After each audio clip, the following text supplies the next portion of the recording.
Ya, masih terlihat ya. Ya, jadi saya mengambil sejumlah data, sejumlah sumber. Yang pertama data BNPB dari tahun 2008 sampai 2014. Menurut BNPB itu terjadi 1.880 kali di seluruh provinsi. Kemudian PPKK juga punya data, Pusat Penanggulangan Krisis. Kalau PPKK mengambil data bencana yang menyebabkan krisis kesehatan. Jadi kalau kita kembali ke definisi awal, bencana itu kan menyebabkan kerugian dalam beberapa aspek. Nah, untuk sektor kesehatan kami mengumpulkan data yang menimbulkan permasalahan kesehatan. Data PPKK dengan rentang waktu yang sama 2008 sampai 2011 bahwa bencana ternyata terjadi boleh dibilang setiap hari ya, karena 373 kali per tahun dan di seluruh provinsi. Ya, bencana yang menyebabkan krisis kesehatan. Ini dari dalam. Kalau data dari luar ada dari Center for Research on the Epidemiology of Disaster. Ini data tahun 2008 sampai 2013. Ternyata kalau kita lihat dari tahun 2008 sampai 2013, setiap tahun tuh Indonesia selalu menempati peringkat 5 besar untuk negara yang frekuensi bencananya paling tinggi. Jadi selalu tiap tahun konsisten. Ada negara-negara Jepang, Cina, Jepang saja pernah terlempar dari posisi 10 besar ya. Kalau Indonesia benar-benar pernah selalu masuk posisi 5 besar. Ya. Kali ini kita lebih berprestasi daripada Jepang ya. Ya. Kemudian data dari World Risk Report ya oleh tahun 2014 dari United Nations University. Jadi bahwa Indonesia adalah peringkat 34 dari 171 negara sebagai negara yang paling berisiko terhadap bencana alam. Jadi data-data membuktikan bahwa kita memang rawan terhadap bencana ya. Selain kita melihat dari posisi kita yang ada 2 lempeng tektonik, kita juga banyak gunung berapi, jumlah yang sangat banyak dan beragam, itu semua merupakan menambah risiko tersebut. Sebagaimana yang sudah dijelaskan oleh narasumber sebelumnya, ya, Dr. Nirmal, kemudian Dr. Chandra Yoga, bahwa bencana menyebabkan kerusakan fisik dan non fisik di wilayah yang terkena, sehingga ini berpotensi untuk menurunkan status kesehatan.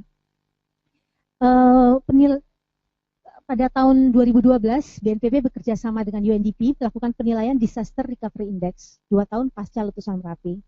Ini sepertinya satu-satunya penilaian yang saya dapatkan ya, artinya memang masih sangat langka ini menilai Disaster Recovery Index pasca bencana.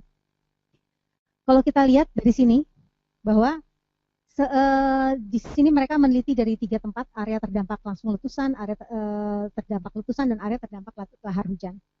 Kita lihat bahwa sesaat setelah bencana semua menurun. Ini untuk sektor kesehatan ya, sektor sosial. Sektor sosial itu terdiri dari kesehatan dan pendidikan. Kesehatan itu yang dinilai adalah aksesnya dan kemudian pemulihan fisik maupun mental. Semua turun. Dan 2 tahun kemudian ternyata masih belum kembali seperti semula. Ini masih posisi ini. Jadi di sini perbaikannya baru 17%, ya 67,91 dan di sini 57,31. Ternyata 2 tahun pun belum kembali seperti semula, terutama di daerah area terdampak langsung letusan. Jadi kita lihat bahwa dampak bencana 2 tahun kemudian pun itu masih belum bisa mengembalikan keadaan semula. Ya. Jadi akses korban maupun pemulihan kesehatan fisik dan mental masih belum kembali ke kondisi semula. Itu di Jogja, di DIY yang relatif lebih dekat ke pusat ya. Kita memang masih sangat kurang data-data mengenai ini. Artinya kemungkinan kalau disaster recovery index dilakukan di tempat-tempat lain seperti di Kepulauan Mentawai yang sampai saat ini belum selesai rehabilitasi rekonstruksinya, atau di Teluk Wondama, Wasior sampai saat ini pun belum selesai, akan terlihat bagaimana proses rehabilitasi rekonstruksi itu cukup memakan waktu ya, dan tidak selesai dalam waktu singkat. Jadi sejak munculnya Undang-Undang 24 tahun 2007 mengenai penanggulangan bencana, terjadi perubahan paradigma. Inilah awal perubahan paradigma yang tadinya bersifat responsif menjadi pengurangan resiko. Yang tadinya penanganan sektoral ya Kemenkes jalan sendiri, TNI jalan sendiri, Kemensos jalan sendiri. Sekarang semua multisektor. Jadi koordinasi BNPB, semua bekerja sama. Kemudian yang tadinya sistem sentralistik menjadi desentralistik. Jadi artinya sentralistik pusat menentukan, kemudian program sama. Sekarang desentralistik di mana semua membuat program sesuai dengan kebutuhannya masing-masing. Kecuali kondisi emergensi di mana tetap ada unsur komando ya, sentralistik. Kemudian yang tadinya cara-cara konvensional hanya menangani bencananya saja, sekarang holistik. Jadi penanganan itu mulai dari semua fase, ada fase prabencana, pada saat dan pasca bencana, dan dilakukan oleh semua, tidak hanya pemerintah, tapi masyarakat maupun dunia usaha. Jadi anggaran yang dulu urusan pemerintah, sekarang paradigma baru bahwa memerlukan peran serta masyarakat dan dunia usaha. Dalam Undang-Undang 36 tahun 2009 ini dinyatakan bahwa pemerintah daerah dan masyarakat bertanggung jawab atas ketersediaan sumber daya, fasilitas dan pelaksanaan pelayanan kesehatan secara menyeluruh dan berkesinambungan. Jadi bencana ini tanggung jawab semuanya. Kemudian tujuan penyelenggaraan penanggulangan krisis kesehatan akibat bencana ini bertujuan untuk menanggulangi krisis kesehatan secara cepat, tepat, menyeluruh dan terkoordinasi melalui kesiapsiagaan sumber kesehatan. Ini Permenkes nomor 64 tahun 2013 tentang penanggulangan krisis kesehatan. Jadi ini untuk penanggulangan bencana bidang kesehatan. Jadi kalau kita bicara bencana, kita bicara risiko. Kita sering, apa sih risiko ya? Ini gambar yang sebenarnya sudah sering ditampilkan, mungkin sudah banyak yang familiar ya dengan gambar ini ya. Jadi sebenarnya risiko itu berbanding lurus dengan ancaman, dan kerentanan berbanding terbalik dengan capacity. Artinya ini risikonya terjepit, kerentanannya itu adalah rasa suka. Terus apa? Tikus ini ke keju. Sebenarnya kalau dia nggak suka nggak akan rentan ya. Cuma masalahnya dia suka. Kemudian jarak juga. Semakin dekat ke keju, semakin tercium kejunya, makin pengen. Kemudian, tapi tikus ini punya kapasitas. Kapasitasnya adalah dia memakai helm. Jadi kalaupun kejepit, dia masih bisa bertahan hidup. Jadi ini, ya itulah teori tikus ya. Jadi artinya ini gambaran mengenai resiko. Inilah yang dinamakan resiko. Begitu pula resiko krisis kesehatan. Jadi kerentanannya adalah status kesehatan, kemudian ancamannya adalah bencana, dan kapasitas bagaimana kesiapsiagaan sumber daya menghadapi resiko bencana. Jadi ini kita lihat siklus bencana, ini adalah siklus yang berputar. Ada ini kurang jelas, mungkin terlihat ini tanggap darurat, bahwa ini adalah rehabilitasi rekonstruksi, kemudian kembali lagi manajemen resiko, terus berputar lagi. Karena biasanya kalau satu daerah sudah pernah kena bencana, dia akan kena lagi, berarti daerah tersebut rawan ya. Artinya dia berarti beresiko terkena itu. Kita lihat gambarannya, seandainya respon lambat dan tidak tepat ketika tanggap darurat. Kemudian pemulihan lambat, seperti 2 tahun ternyata masih belum kembali ke posisi semula. Lalu pengurangan resiko bencana tidak, akibatnya seperti karena setiap saat resiko meningkat terus-menerus. Resiko terus meningkat. Jadi artinya yang tadinya resikonya mula-mula awalnya nilainya 10, terkena bencana, ini kurang, akhirnya berputar menjadi 8, berputar jadi 6. Akhirnya daerah tersebut akan terus-menerus menjadi daerah yang miskin, bermasalah kesehatan, dan akan terus menjadi daerah rawan kalau ini penanganannya tidak tepat. Jadi inilah hubungan bencana, pembangunan nasional, MDG. Kalau kita melihat lingkaran tadi, bencana menyebabkan penurunan status kesehatan wilayah, menghambat pembangunan daerah, menghambat pembangunan nasional, dan pada akhirnya akan menghambat pencapaian MDGs.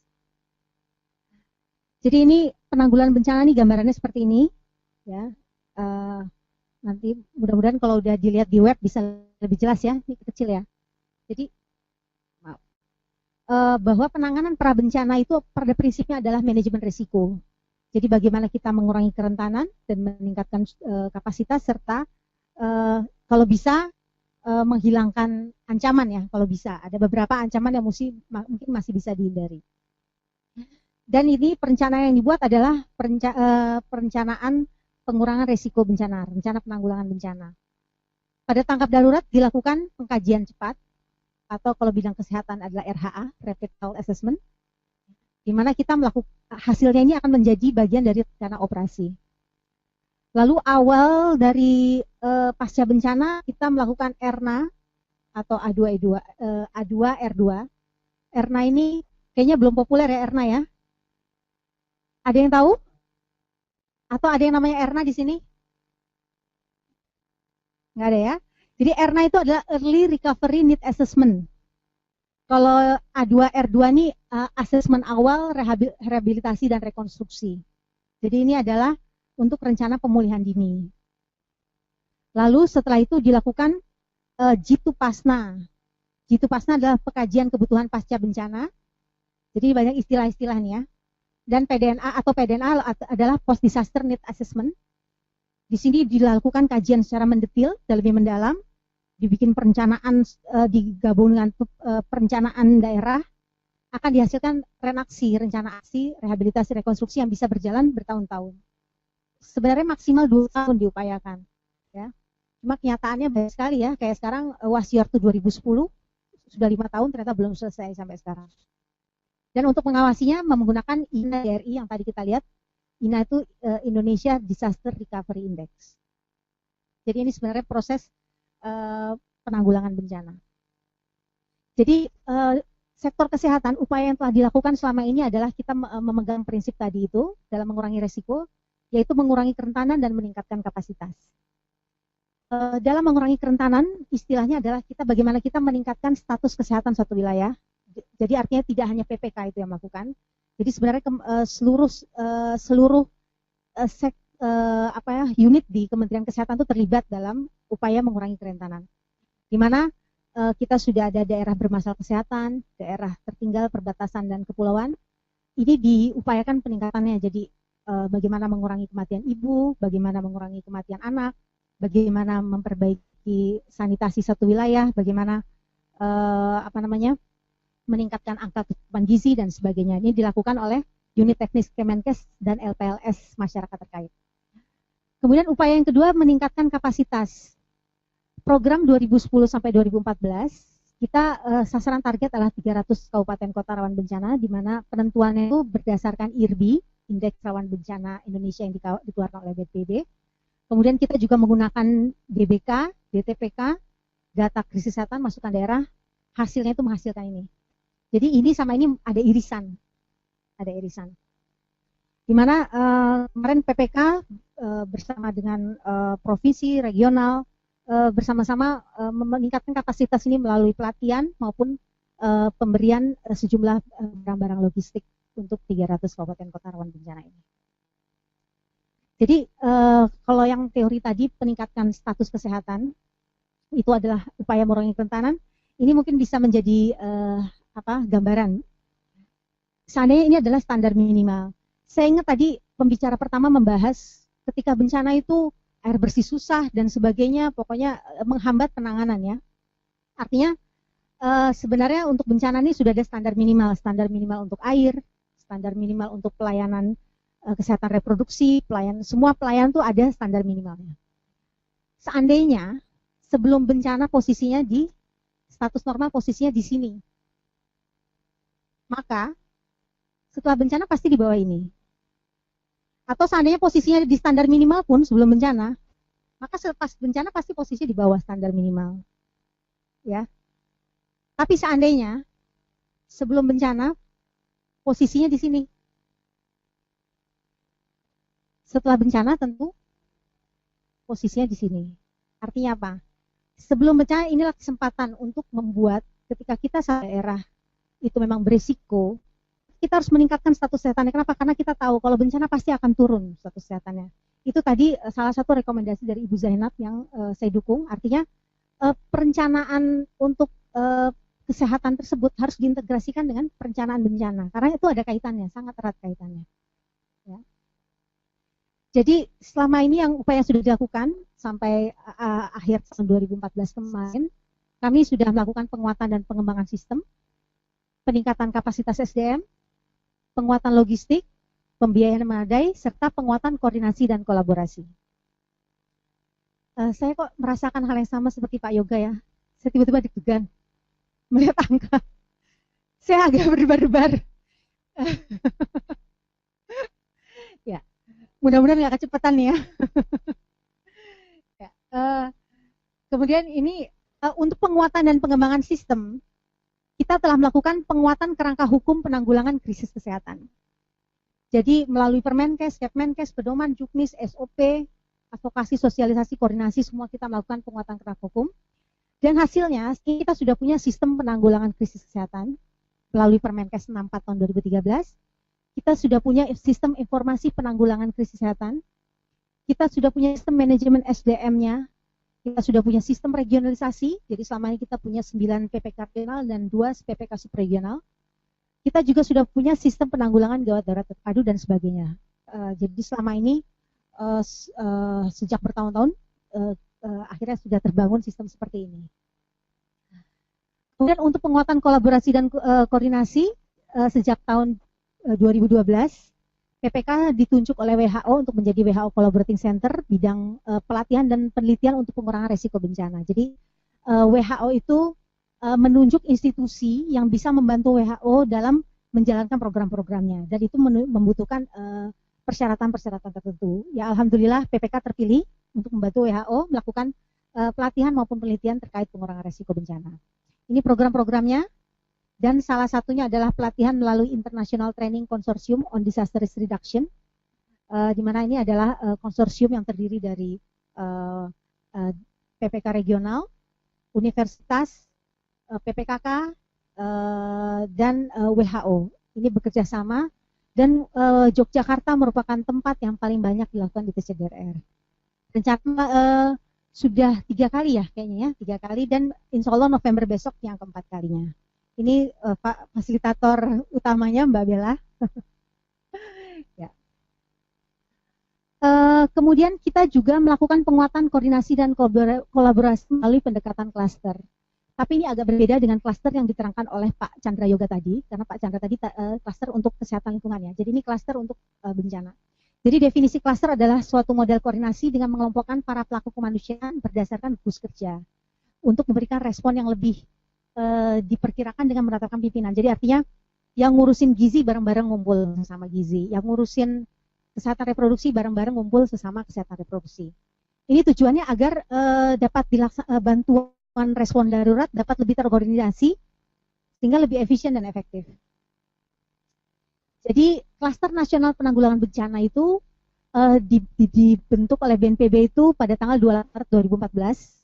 Ya, ada 8 klaster nasional, 8, yaitu kesehatan, pencarian dan penyelamatan, logistik, pengungsian dan perlindungan, pendidikan, sarana prasarana pemulihan dini, dan ekonomi.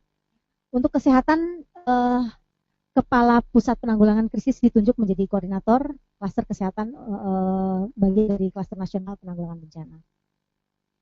Jadi waktu pertemuan bulan Oktober ditetapkan klaster kesehatan itu terdiri dari 10 subklaster. Tapi Januari kemarin kita mengadakan pertemuan kembali dan ditetapkan jadinya 8 subklaster. Jadi ada 2 yang hilang, yaitu mengenai informasi dan air bersih sanitasi. Air bersih sanitasi gabung jadi kesehatan lingkungan. Jadi ini adalah 8 subklaster dan inilah koordinatornya dan ini wakilnya dari pemerintah. Ini bisa. Tapi ini tidak kaku ya. Artinya gini, pedoman baru disusun tahun ini. Jadi tidak menutup pada masukan-masukan. Kalau emang ada Bapak Ibu mungkin ada masukan yang mengenai subklaster ini dipersilakan karena pedoman memang baru mau disusun. Jadi ini hasil pertemuan terakhir seperti ini. Jadi ini arah kebijakan nasional. Tadi sudah diterangkan oleh Prof. Chandra Yoga ya. Tapi saya ngambil yang meningkatkan kualitas hidup manusia aja, program prioritas pemerintah yang saya ambil nih, Nawacita. Sebenarnya ada 3 ya yang terkait ya. Untuk Kementerian Kesehatan, waduh ini kecil sekali ya. Kementerian Kesehatan tuh program tahun 2015 sampai 2019 adalah meningkatkan status kesehatan. Itu yang pertama. Dan yang kedua, mengurangi kerentanan masyarakat mengenai pembiayaan ya, finansial maupun risiko sosial dan pembiayaan. Jadi ada 2. Meningkatkan status kesehatan dan pembiayaan. Sedangkan target dari Rencana Nasional Penanggulangan Bencana menjadikan bangsa yang tangguh menghadapi bencana.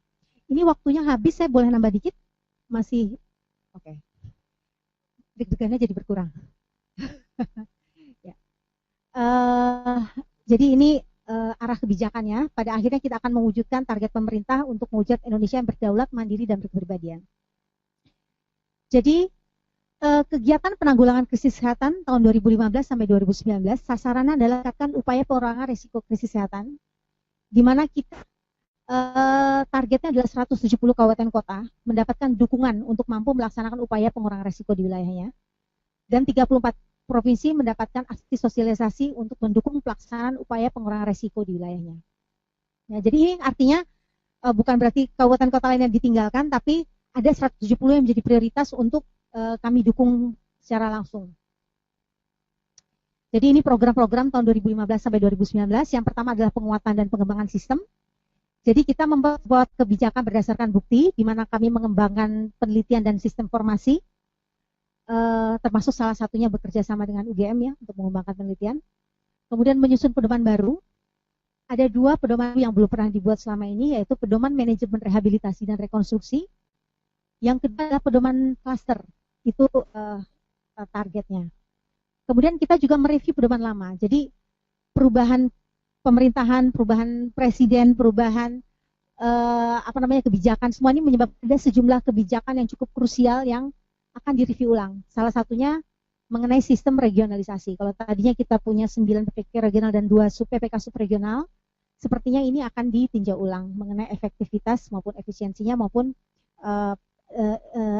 outcome-nya ya untuk peningkatan upaya penanggulangan krisis kesehatan.